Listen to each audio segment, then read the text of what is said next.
Students, hope you will be fine. Today we will study about the external storage class. Previous lectures में हमने automatic storage class के बारे में study किया, register storage class के बारे में स्टडी किया, स्टैटिक स्टोरेज क्लास के बारे में स्टडी किया. Today we will study about external storage class. देखिए, जैसा कि इसके नेम से ही मुझे पता चल रहा है, एक्सटर्नल लिंकेज मीन्स यहाँ पर हम दो फाइल्स के बीच में, दो प्रोग्राम्स के बीच में, दो फंक्शंस के बीच में एक्सटर्नल लिंकेज करा सकते हैं किसी भी वेरिएबल का. आपको उस वेरिएबल को एक्सटर्नल वेरिएबल बनाना होगा. Students, the external storage class is used to tell the compiler that the variable defined as extern is declared with an external linkage elsewhere in the program. जो हमारी external storage class होती है वो compiler को ये बताती है कि जिस वेरिएबल को एक्सटर्न डिफाइन किया गया है वो कहीं ना कहीं आगे जाके प्रोग्राम में आपने उसको डिक्लेयर किया होगा. स्टूडेंट्स, जिस वेरिएबल को आप एक्सटर्न डिक्लेयर करते हैं उसके लिए मेमोरी एलोकेट नहीं की जाती है, क्योंकि केवल ये क्या होता है, डिक्लेरेशन होता है. विद इन द प्रोग्राम या फिर किसी दूसरी फाइल में हम इस एक्सटर्न वेरिएबल को क्या करेंगे, डिफाइन करेंगे. स्टूडेंट्स, जो एक्सटर्न वेरिएबल्स होते हैं उनकी जो डिफ़ॉल्ट इनिशियल वैल्यू होती है वो क्या होती है, 0 होती है. और अगर ऐसा नहीं है तो आपको वहाँ पे नल भी मिल सकता है. Students, we can only initialise the extern variable globally. जो भी हमारे एक्सटर्न वेरिएबल्स हैं उनको आप ग्लोबली इनिशलाइज कर सकते हो. We can not initialise the external variable within any block और मैथड. अगर आप किसी भी ब्लॉक में, आप किसी भी मैथड में एक्सटर्न वेरिएबल को इनिशलाइज करने की कोशिश करेंगे तो वहाँ पर आपको कंपाइलेशन एरर मिलेगी. तो स्टूडेंट्स, सबसे पहली बात क्या कि जो एक्सटर्न वेरिएबल होता है वो हमेशा ग्लोबली इनिशलाइज होता है. आप इसको ग्लोबली इनिशलाइज करेंगे. इनिशलाइजेशन का बेसिकली मतलब क्या होता है, वैल्यू प्रोवाइड करना. किसी फंक्शन में, किसी ब्लॉक में अगर आपने इसको कोई वैल्यू प्रोवाइड करी तो यहाँ पे क्या आएगी, एरर आ जाएगी. Now students,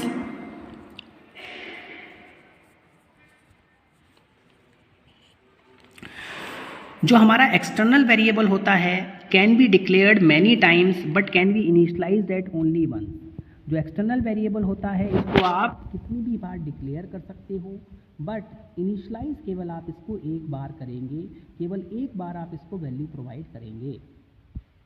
students, if a variable is declared as external, अगर कोई वेरिएबल को आपने एक्सटर्नल डिक्लेयर किया है तो सबसे पहले कंपाइलर क्या करता है, सर्च करता है उस वेरिएबल को जिसको कि इनिशलाइज करना है समवेयर इन द प्रोग्राम. हो सकता है कि आप इसको इस प्रोग्राम में ही इनिशलाइज करें या फिर किसी दूसरी फाइल में आप इसको इनिशलाइज करें. जैसा कि यहाँ पे बताया गया है कि विच मे बी एक्सटर्नल और static, if it is not then the compiler will show an error. अगर ऐसा नहीं है, आपने एक्सटर्नल वेरिएबल को इनिशलाइज नहीं किया है तो कंपाइलर क्या करेगा, एरर शो करेगा. स्टूडेंट, जैसा कि देखिए छोटे छोटे हम प्रोग्राम्स देखते हैं. सबसे पहले हमने क्या किया, हमने यहाँ पे फाइल को इंक्लूड किया, मेन फंक्शन क्रिएट किया. यहाँ पर मेरे पास में क्या है, एक एक्सटर्नल वेरिएबल है. मैंने इसको प्रिंट किया. यहाँ पे क्या आ गई, कंपाइलेशन एरर आ गई.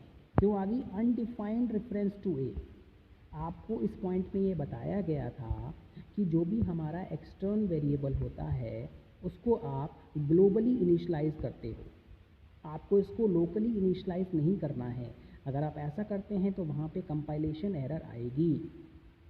जैसा कि आपने इस कोड में देखा, देखिए इस कोड में क्या है, आपके पास में कंपाइलेशन एरर आ रही है. क्यों आ रही है, क्योंकि आपने यहाँ पे एक्सटर्नल वेरिएबल को लोकली डिक्लेयर किया है. आपको इसको एक्सटर्नली डिक्लेयर करना है, चाहे इस फंक्शन के बाद में डिक्लेयर करें या फिर मेन फंक्शन से पहले डिक्लेयर करें. नाउ स्टूडेंट्स, अब हम दूसरा प्रोग्राम देखते हैं. देखिए यहाँ पर हमने सबसे पहले क्या किया, फाइल को इंक्लूड किया.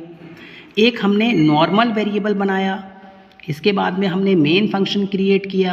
अब देखिए यहाँ पर हम क्या कर रहे हैं, एक्सटर्नल वेरिएबल बना रहे हैं।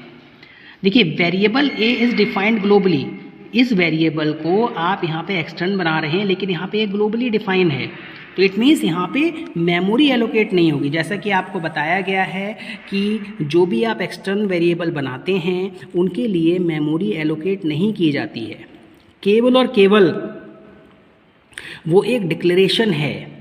आप इसको आगे जाके इसी प्रोग्राम में डिफाइन करेंगे या फिर आप इसको किसी दूसरी फाइल में डिफाइन करेंगे, then the memory will be allocated. It is simply a declaration, ये केवल एक डिक्लेरेशन है, यहाँ पर आपको मेमोरी एलोकेट नहीं की जाएगी। नाउ स्टूडेंट्स, अब हम एक नेक्स्ट प्रोग्राम देखते हैं। देखिए यहाँ पर सबसे पहले क्या किया गया, फाइल को इंक्लूड किया गया, एक वेरिएबल यहाँ पे बनाया गया, मेन फंक्शन क्रिएट किया गया, एक्सटर्नल वेरिएबल को यहाँ पे वैल्यू प्रोवाइड करा दी गई, मीन्स यहाँ पे इनिशियलाइज कर दिया गया, बाद में इसको प्रिंट किया गया। अब यहाँ पर कंपाइलेशन एरर आएगी। कंपाइलेशन एरर क्यों आएगी? क्योंकि आपको ये बताया गया है कि जो भी हमारा एक्सटर्नल वेरिएबल होता है वो लोकली इनिशियलाइज नहीं होता है, आप इसको ग्लोबली इनिशियलाइज करेंगे। अगर ऐसा आप करते हैं तो यहाँ पर आपके पास में इनिशियलाइजेशन एरर आ जाएगी। We can not use external initialise at the same time. हम यहाँ पर इस वेरिएबल को एक्सटर्न बना रहे हैं और वैल्यू इनिशियलाइज कर रहे हैं, ये दोनों काम आपको एक साथ में नहीं करने हैं। आप एक बार इसको क्या करेंगे, डिक्लेयर करेंगे। जैसे कि मैं आपको यहाँ पे करके दिखाता हूँ कि हमने क्या किया, सबसे पहले एक्सटर्न लिखा, इंटीजर ए लिखा, ये हमने क्या कर दिया, इसको डिक्लेयर कर दिया। एल्सवेयर बाद में जाके आप इसको क्या कर देंगे, वैल्यू प्रोवाइड कर देंगे। ये जो भी टास्क है इनिशियलाइजेशन का और डिक्लेरेशन का, इसको आपको 2 स्टेप में परफॉर्म करना है, एक स्टेप में आप इसको परफॉर्म नहीं करेंगे।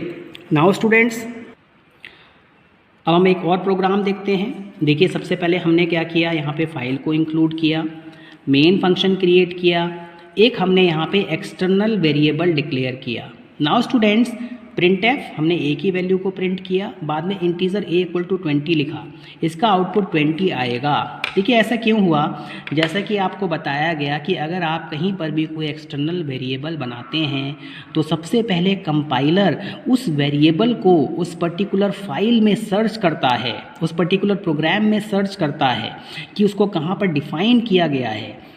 सर्च करने के बाद में उसकी वैल्यू को इनिशियलाइज किया जाता है, और अगर वेरिएबल डिफाइन नहीं है, वेरिएबल को वैल्यू प्रोवाइड नहीं की गई है, तो वहीं पे कंपाइलेशन एरर आ जाती है। लेकिन यहाँ पर कोई भी कंपाइलेशन एरर नहीं आएगी। क्यों नहीं आएगी? क्योंकि आपने इसको क्या किया, लोकली डिक्लेयर किया।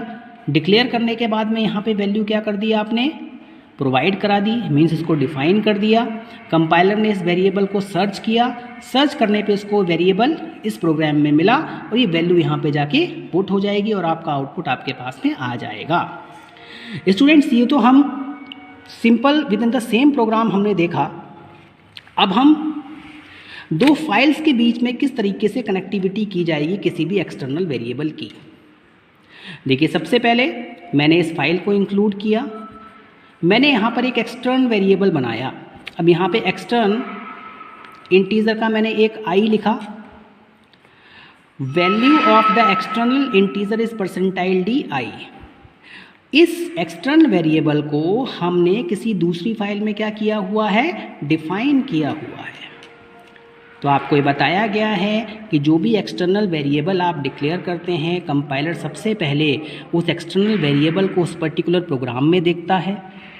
उस प्रोग्राम में अगर वो वेरिएबल नहीं मिलता है तो उसको किसी दूसरी फाइल में सर्च किया जाता है with in the same directory. If variable is available, अगर वेरिएबल अवेलेबल होता है तो आउटपुट यहाँ पे शो हो जाएगा, और अगर वेरिएबल अवेलेबल नहीं होता है तो कंपाइलर यहाँ पे एरर दे देगा। तो इसका जो आउटपुट आएगा वो क्या आएगा, value of the external integer is 48। तो स्टूडेंट्स, अगर हम एक्सटर्नल वेरिएबल को देखें तो जो हमारा एक्सटर्नल वेरिएबल है वो 2 फाइल्स के बीच में, देखिए स्टैटिक वेरिएबल से हमने क्या किया, स्टैटिक वेरिएबल की हेल्प से हमने 2 फंक्शंस के बीच में जो कि आपने एक प्रोग्राम में लिखे हैं, वैल्यू को रिटेन कराया, वैल्यू को होल्ड कराया। अगर आप दो फाइल्स के बीच में किसी भी वेरिएबल की वैल्यू को होल्ड कराना चाहते हो, रिटेन कराना चाहते हो, तो आप यहाँ पर एक्सटर्नल वेरिएबल का यूज़ करोगे। कुछ इंपॉर्टेंट थिंग्स एक्सटर्नल वेरिएबल के बारे में ये हैं कि जो एक्सटर्नल वेरिएबल है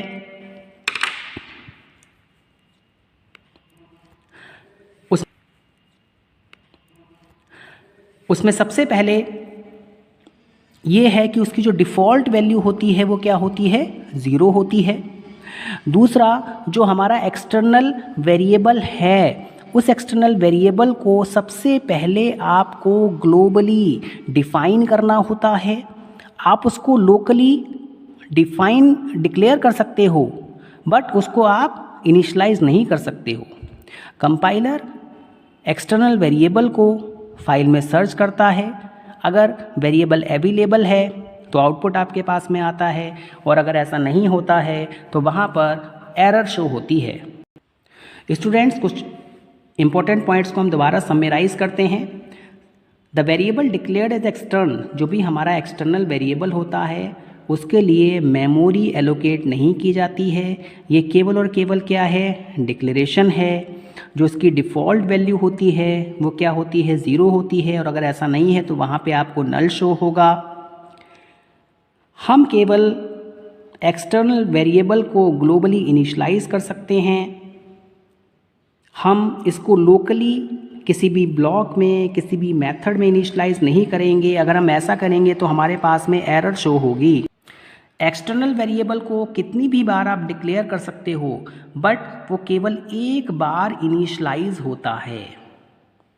स्टूडेंट्स, आपको ये बात ध्यान में रखनी है कि अगर आपने कोई एक्सटर्नल वेरिएबल बनाया है और उस एक्सटर्नल वेरिएबल को अगर आप आगे डिफ़ाइन नहीं कर रहे हैं तो यहाँ पर आपके पास में अनडिफाइंड रेफरेंस आ जाएगा। It means compilation error show हो जाएगी।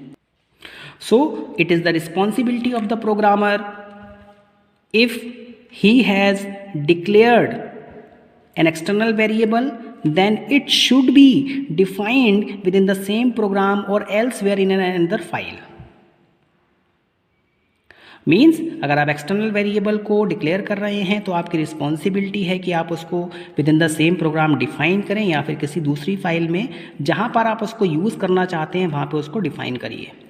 मैं आशा करता हूं कि आपको एक्सटर्नल स्टोरेज क्लास समझ में आई होगी। धन्यवाद।